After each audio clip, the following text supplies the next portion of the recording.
Important strategies to increase your free time and spend more time with family.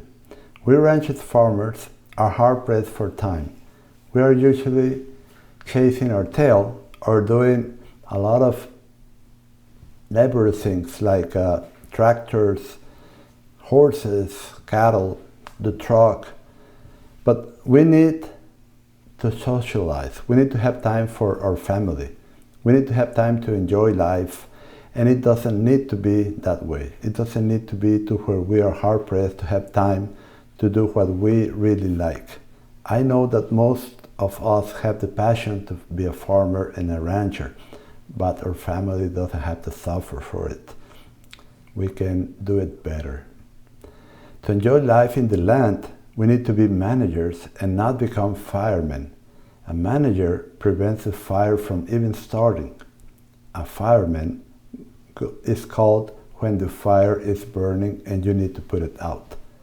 What do you want to be? A fireman that is constantly being called to do duty? Or do you want to be a manager that your job is preventing fires from happening? I much prefer the latter. Being a good livestock manager requires us to see our livestock every day and observe them to see if any of them get sick and how they are performing. This is much easier when they are concentrated in a herd instead of being spread all over. And when we have them concentrated and we are moving them like 4 times a day, we have the time to observe them and be certain that they are healthy and don't have any issues. When they are spread out, this is much more difficult. This is even more important on large ranches when we have thousands and thousands of acres, and it will take us days to see every one of our animals. By having them concentrated and moving together, we can easily observe them, and contrary to popular belief, a herd animal like our cows and sheep feel more secure in a tight herd than when they are spread out. When they are spread out, they are vulnerable to predators, and when they are in a tight herd, they feel contained and safe. Cattle and sheep gain better under a total grazing system or CHIM when moved 4 times a day. This is best explained in our total grazing online course. It has to do with not soiling their food before they consume it. They are also more efficient at churning the soil surface to improve the soil when moved 4 times a day. Total grazing enhances leaf-to-stem ratio on the subsequent grazing, which not only increases our soil humus the fastest, but also improves our environment and allows a longer rest period. This is best explained in the online course I previously mentioned. Sometimes we need to show up at our children's school. We need to be at a family reunion. Sometimes we are called and we need to go. Sometimes we just want to have time with our wife. For those times, how can we do it? Well, I'm going to talk to you about options. First, let me tell you that our lives are much more enjoyable when we have ways of dealing with the unexpected and those occasions when we need to take time off. So how do we manage to get the best results and still have our free time? How can we have our pie and eat it too? If we consider that to be more efficient and obtain better body condition in our animals, 4 moves a day are necessary, we can trade off efficiency for more free time in those occasions we need to take time off. Here come some examples of what you can do. Number 1, I want you to know that it doesn't take so long to move them. That's the first step. I want you to consider that the land improves the fastest and our animals maintain the body condition the best when we move them 4 times a day.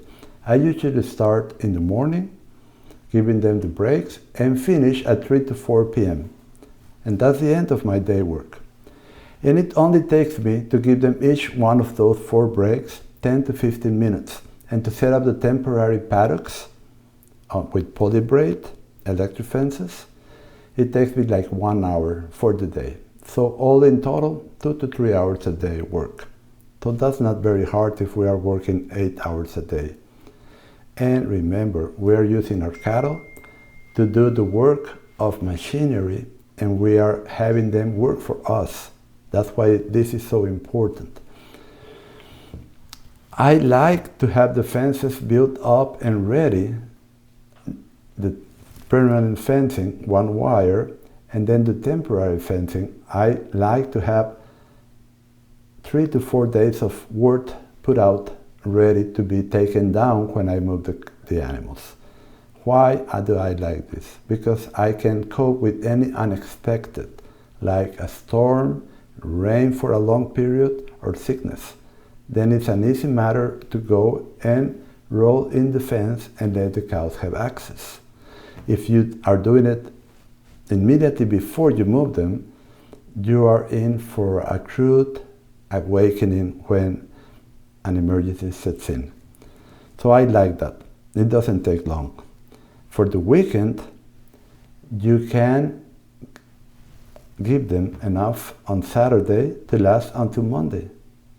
I know you will not have the same efficiency, but it's a trade-off for time that you need to enjoy life.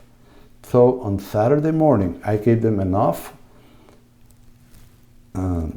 area so they can be full all Saturday, Sunday, and be hungry Monday morning.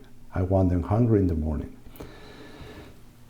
Then I don't have to go back after Saturday morning to move them again, only until Monday.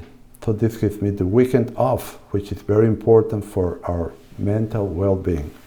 Another option is to use the bat latches that open the gate so the cows can move themselves to the new paddock those 3-4 times, or during the weekend, to where we do not have to be there.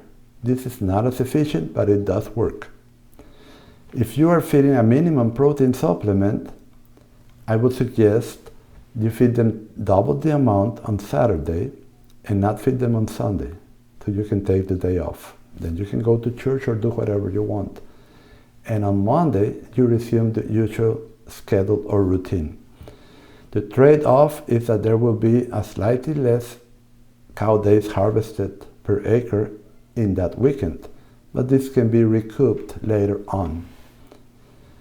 Now, we can also lose some body condition if we don't have adapted animals and the correct selection criteria. This is important. If we have adapted genetics that can do more with less, they will not drop in body condition for those 2 days. It will be very easy to achieve this. And then the emergencies are usually caused by unadapted animals that require pampering and constant attention. We need animals that are parasite and disease resistant, so they can fend for themselves, and we do not have to be on the lookout for them. This will be explained in the online course called Adapted Genetics Selection, which will be available on February the 25th. Remember, we need our free time, like in any career, to enjoy the health and money we are making. Your health and your family will be grateful. Another thing I would like to add, most young kids do not want to come back to the farm or ranch due to having witnessed how demanding it was for their parents. We know how to change that, and we all owe it to ourselves to do it. We need to bring back harmony to our lives, our animals, and the land.